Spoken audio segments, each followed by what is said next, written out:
মানুষ মারা যাওয়ার পরে তার আত্মা ঘুরে বেড়ায় আমাদের ধর্মীয়ভাবে আসলে আত্মা আছে, আত্মার আবার পূর্ণজন্ম হয়। আর থেকে দেখি সামনেই এক মুরব্বী একদম সাদা পোশাক পরা, হাতে একটা হেরিকেন, একদম আতরের ঘ্রাণ আসতেছে। ওই মুরব্বীকে দেখার পরে ভয় পায়া এতটা গতিতে আমি হাঁটা শুরু করছি, আমার পুরো শরীর ঘামতেছে।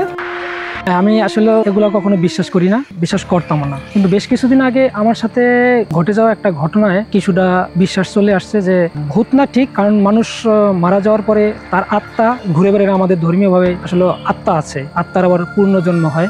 আত্মহত্যাজনিত বা হত্যাজনিত কিছু মৃত্যু, সেগুলো হয়তো আত্মাগুলো প্রেতাত্মা রূপে আকার ধারণ করে। এমন একটা ঘটনা আমার সাথে আসলে ঘটে গেছে ডিসেম্বরের 2 তারিখ সোমবার। তো সকালবেলা আমার ছোট ভাই আমাকে এটা ফোন দিল, সেদিন সোমবার ছিল। এই সময়ে আমাকে মূলত কেউ ফোন করে না এবং আমার পরিবার থেকে কেউ ফোন করে না। তো ছোট ভাই ফোনটা পাওয়ার পরে আমি হতভম্ব হয়ে গেলাম যে এত সকালবেলা ফোনটা দিল, কি ব্যাপার। বললো যে দাদা এই ঘটনা, আমাদের যে আত্মীয়, ওর নাম বললো, অজ্ঞাত দুর্বৃত্তরা ওকে আসলে মেরে ফেলছে। তো এই কথা শোনার সাথে সাথে আমি আসলে কি বলবো, আমি বললাম যে তুই ফোনটা রাখ, আমি একটু পরে তোকে ফোন দিচ্ছি। তো আমি বাথরুম থেকে ফ্রেশ ট্রেশ হয়ে আইসা ওকে আবার রিপ্লাই দিলাম ফোনটা, যে আসলে কি ঘটনা। বললো যে দাদা এই ঘটনা, সারা রাত ওকে খোঁজাখুঁজি করা হয়েছে কিন্তু ওকে পাওয়া যায়নি। পরে বললো যে আমরা ড্যামরা ওদের বাসা, তো ওকে পাওয়া গেল কোথায়, আমুলিয়া মডেল টাউনের মধ্যে। কিছু লোক বললি করছে যে ভাই এখানে একটা লাশ পাওয়া গেছিল, কিন্তু সেই লাশটা সবুজবাগ থানায় নিয়ে গেছে। তো ওরা সবুজবাগ থানায় গিয়া আসলে ওকে শনাক্ত করে। তো এই পর্যন্ত আমাকে ওরা জানাইলো। তো আমি এই ঘটনা শোনার পরে মানে মন খারাপ হয়ে গেল।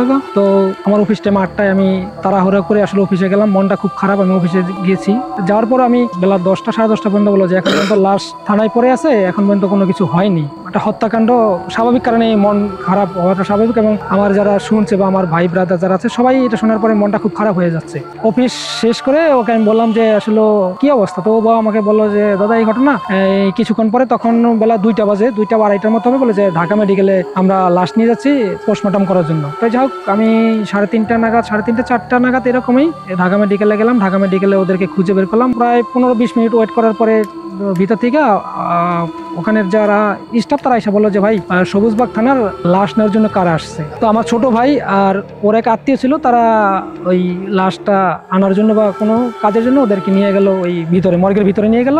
ওরা মর্গে গেল। তা আমি বাইরে দাঁড়িয়ে আছি।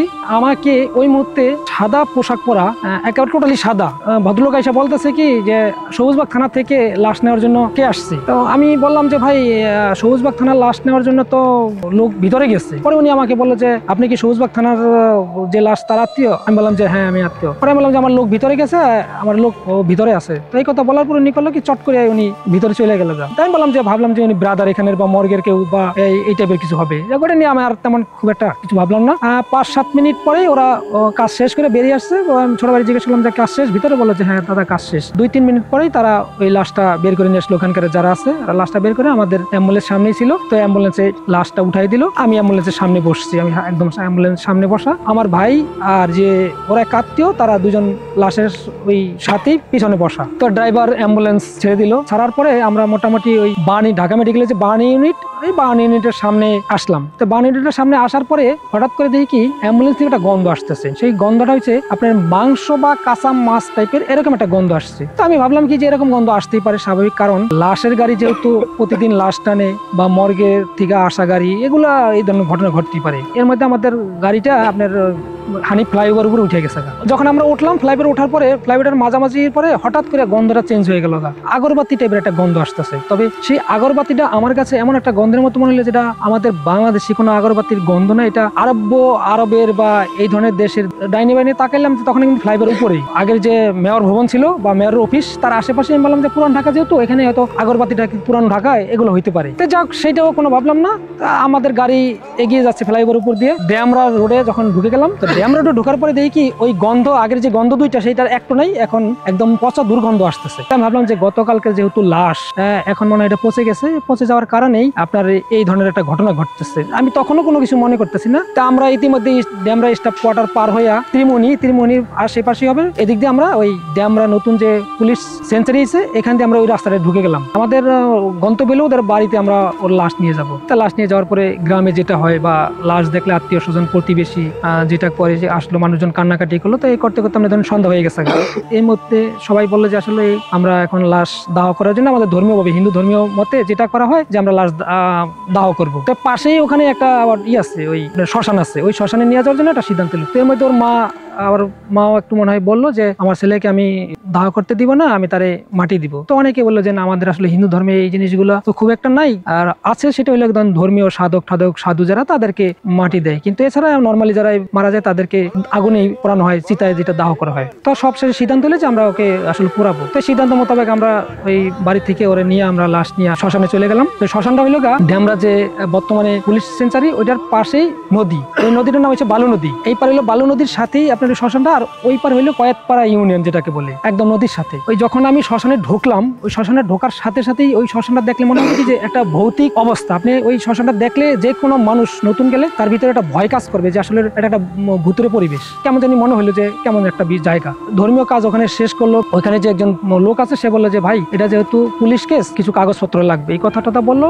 ওরা সেই কাগজপত্রগুলো তাকে দিল। দেওয়ার পরে ধর্মীয় কাজ যেটা করা দরকার ওর মোটামুটি আগে থেকেই ওই আমাদের পোড়ানোর জন্য যে সে আম গাছের লাকড়ি টাকড়ি লাগালে সব কিছু রেডি করা ছিল। পরে শ্মশানে উঠবে তার আগে আমি ওই আমার ছোট ভাই বা ওখানে যারা আমার আত্মীয় ছিল তাদেরকে বললাম যে ভাই মোটামুটি রাত্র হয়ে গেল, আমি চলে যাই, ঠিক আছে, আমাকে তো যেতে হবে। ওরা আমার বললো যাচ্ছে ঠিক আছে যান, একটু খবর টবর রাখেন। এই ওদেরকে সান্ত্বনা দিয়ে আমি আসলে চলে আসলাম। আমি ওখানে বের হলাম, বের হয়ে রাস্তায় আসলাম। ওই রাস্তাটা কিন্তু বাইপাস একটা রাস্তা, বনশ্রী এবং ড্যামরা স্টাফ কোয়ার্টার থেকে ভিতর দিকে আপনার পূর্ব উত্তর দিকে রাস্তাটা ঢুকছে। রাস্তাটা ওঠার পরে তখন 6:30 বা 7টার মতো বাজে, এরকম 7টার মতো বাজে, সন্ধ্যা 7টার মতো বাজে, কিন্তু রাস্তাটা একটু নিরিবিলি অবস্থা। তো আমি হাঁটতে হাঁটতে কত দূর একটু আগানোর পরে দেখি নিরিবিলি এটার জায়গা, ওখানে আসলে কোনো লোকজন নাই। একটা ছেলে, একটা অটো আমি দেখতেছি, তাই অটোটার সামনে দেখি হুডি পরা, তখন কিন্তু এতটা শীত পরে নাই, হুডি পরা। ঠিক আমার কাছে মনে হইলো ওই যে আমার যে আত্মীয়টাকে মেরে ফেলছে ওর মতো এরকমই বয়স, ওই হুডি পরা সামনে বসা। তো আমি আবার এটা ওইরকম কিছু জন্য আমি ওনাকে গিয়া সামনে মানে পিছন থেকে একটু দূর থেকে আমি ডাক দিচ্ছি, ভাই যত দ্রুত থেকে ডাকা যায়। আমি বললাম যে ভাই মেন রোডে যাবেন, কয়েকবার আমি আসলে ওরে ডাক দিছি। তো যখন ও আমার ডাক শুনলো না, তখন আমি একটু বিরক্ত হয়ে আমার রাগ হয়ে গেলাম। আমি ওকে একটা গালি দিলাম, শালা বয়রা, ধর তোর অটোতে যাবোই না, আমি হেঁটেই যাবো। এই চিন্তা করে আমি কত দূর হাঁটতেছিলাম। হাঁটতে মোটামুটি মনে করেন কত দূর আগানোর পর তখনও কোনো আসলে জনমানব আমি খুঁজে পাচ্ছিলাম না। রাস্তাটা একটু ফাঁকাই, অনেক দূরে একটু মানে দোকান টোকান কিছু দেখা যায় লাইটের মতো। আমি করলাম কি, আমার একটু প্রস্রাব চাপছে। তো প্রস্রাব চাপছে, আমি একটু প্রস্রাব করার জন্য রাস্তার পাশে একটু ফাঁকা জায়গায়, ওই জায়গাটা একটু অন্ধকার এবং একটু আছে আপনার ওই ঝোপ এই টাইপের একটু জায়গা, আমি ওখানে আসলে গেলাম। একদম সচরাচর রাস্তার মধ্যে তো করা যায় না। ওখানে যাই যখন আমি আসলে প্রস্রাব করতেছি, প্রস্রাব করা শেষ করে আমি আসলে মাথাটা একটু কেমন যেন উঠাইছি। উঠানোর পরে দেখি ও আমার সামনে দেখি ওই যে হুডি পরা যে ছেলেটা, সেই ছেলেটা দেখি আমার সামনে প্রস্রাব করতেছে ওইভাবে। তাই ওরা আমি দেখে কিছুটা ভাবলাম যে কি ব্যাপার, হঠাৎ করে এই ছেলেটা দেখলাম হুডি পরা। তাই আমি ভাবলাম যে হয়তো প্রস্রাব করতেও পারে। তো এই চিন্তা করে আমি আবার পিছনের দিকে তাকাইছি। পিছনের দিকে তাকাই দেখি কি সেই অটোটা নাই। তো এই অটোটা না থাকার কারণে আমি আবার সামনের দিকে তাকাই দেখি ওই ছেলেটা নাই। আমি এটা দেখার পরে আমার শরীরের পাশে একটু দাঁড়ায় গেল যে কি ব্যাপার। পিছনে দেখে আসলাম হুডি পরা ছেলেটা বসা, সে আমার সামনে এসে প্রস্রাব করতেছে। পরে দেখি পিছনে অটো নাই, আসলে বিষয়টা কি আমার কাছে তখন একটু শরীরের পাশে দাঁড়ায় গেল। এরকম বিষয়টা বা এরকম ভয়টা আমি কখনো পাইনি। এরকম তেমন একটা খুব একটা কেমন জানি মনে হচ্ছে আমার কাছে। শরীরটা কেমন জানি হয়ে গেল দেখি একটু বারবার হয়ে গেল তখন মনের ভিতর শ্বাস নিয়ে আগাচ্ছে যে আসলে এটা কিছুই না, এটা আমার মনের একটা ধারণা, আসলে ভূত পেতনি বলতে তো আসলে কিছু নাই, এরকম কিছু না। আবার ভাবতেছি যে আমার যে আত্মীয়টা মারা গেছে ওর মৃত্যুটা তো আসলে স্বাভাবিক না, এটা অস্বাভাবিক মৃত্যু। আর দেখতে ওই ছেলেটা ওর মধ্যে আমার কাছে মনে হইলো। আমি দ্রুত হাঁটা শুরু করছি। হাঁটতে গিয়ে দেখি সামনেই এক মুরব্বী, একদম সাদা পোশাক পরা, হাতে একটা হেরিকেন, একদম আতরে ঘ্রাণ আসতেছে। তা আমার কাছে একটু আত্মবিশ্বাস জন্মালে যে হয়তো যে মুরব্বীকে সামনে দেখতেছি উনি মনে সম্ভবত নামাজ পড়ে বেরিয়েছে। তা আমি হাঁটতেছি, উনিও আমার মতো করে হাঁটতেছে। আমি কি ঢাকা শহরের আশেপাশে তো কেউ হারিকেন ইউজ করেন না, তো ওনার হাতে হারিকেন কেন? তো ওনাকে আমি ডাক দিলাম যে মুরব্বী করে 3-4টা ডাক দিচ্ছি, মুরব্বী মেন রোডটা কত দূরে। তখনও দেখি কি সেই মুরব্বী আসলে আমার ডাকে সাড়া দিচ্ছে না।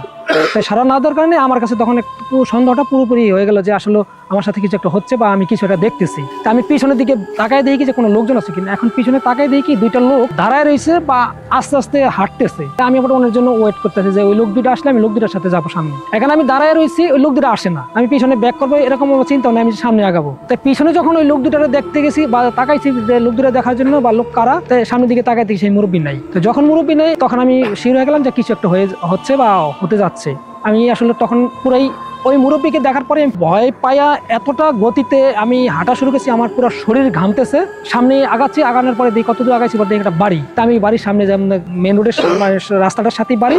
তো আমি বাড়ির আমি গেটের সামনে গেলাম। গেটের সামনে গেছি মতো দেখি একটা লোক গেটের সামনে দাঁড়িয়ে রয়েছে। তখন আমার বিশ্বাস হইতেছে না যে এই লোক কি সেই মানুষ কিনা। তো ওনাকে আমি জিজ্ঞেস করলাম যে ভাই আপনার সামনে রাস্তা কত দূর, মেন রোডটা কত দূর? তো উনি বললো যে মেন রাস্তাটা খুব সামনে, বেশি দূরে না, আপনি 2 মিনিট হাঁটলেই আপনি যেতে পারবেন। তা আমি করলাম কি ওখানে হাঁটতে হাঁটতে দেখি হ্যাঁ গাড়ির আওয়াজ পাচ্ছি, বড় বড় বড় ট্রাকের শব্দ হচ্ছে। তো আমি হাঁটতে হাঁটতে আমি আসলে মেন রোডে চলে গেলাম। এর মধ্যে দিয়ে লোকজন, আমি ওখানে লোকজন পেলাম। তো আমি ওখানে ওঠার সাথে সাথেই রাস্তাটার পাশে একটা দোকান, ওইখানে আপনার চা, ডিম, মুড়ি, চটপটি, ফুচকা গুলো বিক্রি করতেছে। তাই আমার আসলে ক্ষুধাও লাগছিল, বুঝছেন। তাই ক্ষুধা লাগার পরে আমি চিন্তা করলাম যে আমি আসলে কিছু খাই, যদিও ভয় লাগছিল, তারপরেও মানে আসলে ক্ষুধাটা লাগছে। তাই যাই হোক, আমি ওনাকে বললাম যে ভাই আমার একটা ডিম দেন, আমি একটা ডিম খাবো। তো উনি আমাকে করলো একটা ডিম দিল, বললাম যে একটা মুড়ি দেন, তো উনি আমাকে একটা মুড়ি বানাই দিল। তাই ডিম আর মুড়ি খাচ্ছি। তাই আমি আমার একটু শরীরটা আসলে কেমন জানি একটু কিছুটা তো অ্যাবনর্মাল হয়ে গেছি গা। তো উনি আমার বললো কি যে ভাই তিনজন লোক দেখলাম ওখানে বসা। তা আমার বললো যে আমাদের যে টুলটা আছে, আপনি টুলে একটু বৈশা খান, দাঁড়ায় খাই না তো, আপনি বৈশা খান। তা আমি করছি কি একটু আলো একটু আদার এই টাইপের জায়গাটা, তা আমি ওখানে আবার ওই টুলে বসলাম। তাই টুলে বসার পর আমি টুলে বৈশা আসলে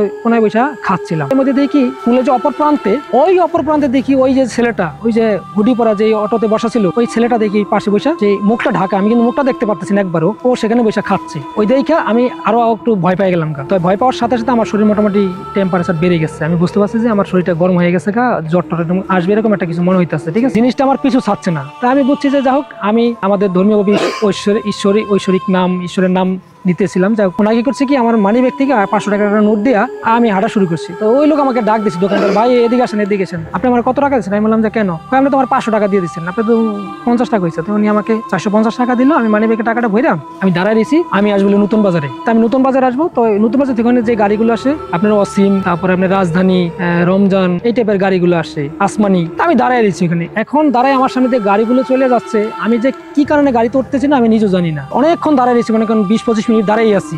গাড়ি কিন্তু যাচ্ছে আমার সামনে দিয়ে, আমি আসলে বুঝতেছি না। তো পিছন থেকে একটা লোক এসে বলতেছে ভাই আপনি অনেকক্ষণ যাবত এখানে দাঁড়িয়ে আছেন, আপনি আসলে যাবেন কোথায়? আমি বললাম যে ভাই আমি নতুন বাজার যাবো। নতুন বাজার গেলে আপনি গাড়িতে ওঠেন না কেন? আপনি কি অসুস্থ নাকি? আমি বললাম যে ভাই একটু মনে হয় আমি অসুস্থ। পরে উনি সামনে দেখতেছি কি একটা রাজধানী গাড়ি আসতেছে, উনি আমাকে রাজধানী গাড়িতে উঠাই দিল। ওঠার কিছুক্ষণ পরেই আমি আমার ছোট ভাই, ওই যে ভাইটাকে রাইখে আসছি ওই শ্মশানের কাছে, ওরা আমি ফোন দিলাম। ফোন দিয়ে বললাম যে তোরা কোথায়? তো বললো যে দাদা আমরা তো এখনো শ্মশানে আছি। আমি বললাম যে একটা সমস্যা তো হয়েছে। বললো যে কি সমস্যা? আমি বললাম যে আমি তো গাড়িতে উঠছি, তো এই করতে করতে গাড়ি অলরেডি বনশ্রী আইডিয়াল স্কুলটা বা এর আশেপাশে চলে আসছে। তো আমার বললো যে আপনি এখন কোথায়? আমি বললাম যে আমি তো এখন বনশ্রীতে আইডিয়াল স্কুলের আশেপাশে। পরে আমি বললো যে আপনি ওই রাস্তা দিয়ে যান, ওই রাস্তা দিয়ে গাড়ি যাবে। তো আপনি যেটা মনে হইতেছে যে আপনি দিক ভুলে গেছেন, আসলে সারাদিন এই প্যারায় ছিলেন, তারপরে এই বিভিন্ন টেনশন, আপনি এটা কোনো সমস্যা না, আপনার গাড়িতে নামাই দিবে, গাড়িতে যান। তো ভাই গাড়িতে ঘুরে ঠিরা আমাকে গাড়িতে নিয়ে যাচ্ছে, কিন্তু গাড়ি ভাড়া নেওয়ার জন্য আমি যেখানে বসা, ওই গাড়ি ভাড়া নিতে আর আসতেছে না। আমি কি আসলে কি ঘুমাই গেছিলাম কিনা আমি নিজেও বলতে পারি না।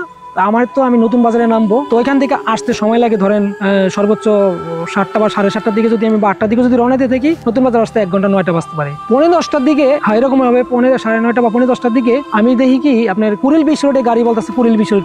তাই আমি বললাম যে আমি তো কুড়িল বিশ রোড চলে আসছি কিনা, আমি তার পিছনে নামবো। তারপরে আমি নেমে গেছি, আমি আর ওনাকে ভাড়া দিই নাই, ভাড়া না দিয়ে আমি নেমে গেছি। উনি চলে গেল, ওইখান থেকে ওই রিক্সাওয়ালা নিয়ে আমি নতুন বাজার চলে আসলাম। বাসায় যাওয়ার পর যেটা হলো, আমি আসলে বিষয়টা কারোর সাথে শেয়ার করতে চাইনি বা করিয়ে নাই। আমি একদম সবকিছু নিয়ে আমি ভিতরে ঢুকে গেলাম। ওইখানে সমস্ত এবং কি জুতাটা পর্যন্ত আমি সেখানে ধুইয়া ঠিয়া আমি সেগুলো পরিষ্কার, আমি বাথরুম থেকে বের হয়ে তখন কিন্তু মোটামুটি আমার জ্বর চলে আসছে। তাই আমার সবসময় ওষুধ থাকে ঘরে, আমি ভাত খেয়ে আমি ওটা ওষুধ খেলাম। মজার ঘটনা হইলো যে রাত্রে এমন জ্বর আসছে, মনে হয় যে 103-4 হবে জ্বরটা। হ্যাঁ, ঘামও দিছে, আমি ফিল করছি। মাঝরাতে একবার উঠছিও। সকাল দিকে আমার গায়ে কিন্তু বিন্দুমাত্র কোনো জ্বর নেই, এবং সকালবেলা জ্বর নেই আমার কাছে মনে হয় না যে আমি আসলে আমার জ্বর ছিল বা এরকম কিছু ছিল। কিন্তু কালকের যে ঘটনাটা, এই ঘটনাটা বারবার আমাকে শুধু, আমি বুঝতেছিলাম যে আমার সাথে এরকম একটা ঘটনা ঘটছে। আসলে পরের দিন খুব ভোরে এলে আমার গ্রামের বাড়িতে যাবো। গ্রামের বাড়িতে আমার বাড়িতে মন্দির আছে, আমার বাড়িতে অনুষ্ঠান, তো আমি সেখানে যাবো খুব ভোরবেলা। এরকম একটা প্রিপারেশন ছিল, কিন্তু আমি ভয়টা কিন্তু তখনও ভিতরে কাজ করতেছিল। জ্বর নাই কিন্তু ভয় ছিল, আতঙ্কটা ছিল যে এরকম একটা ঘটনা আমার সাথে ঘটলো। আমার সাথে আসলে কখনো এরকম ঘটনা ঘটে নাই, আর আমি কখনো এগুলোকে বিশ্বাসও করতাম না যে ভূত বা এই টাইপের কিছু। কিন্তু আত্মা আছে, আত্মাকে বিশ্বাস করি।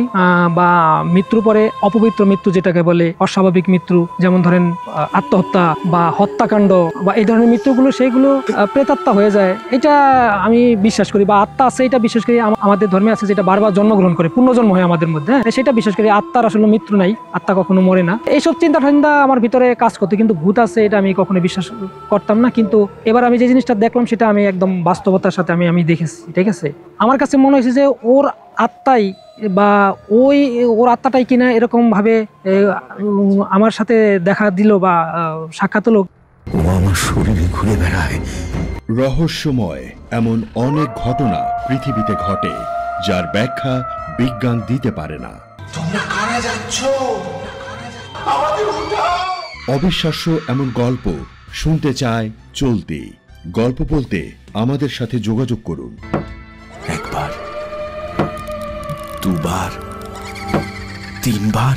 ফোন 0961102759 অথবা ফেসবুকে ইনবক্স করুন।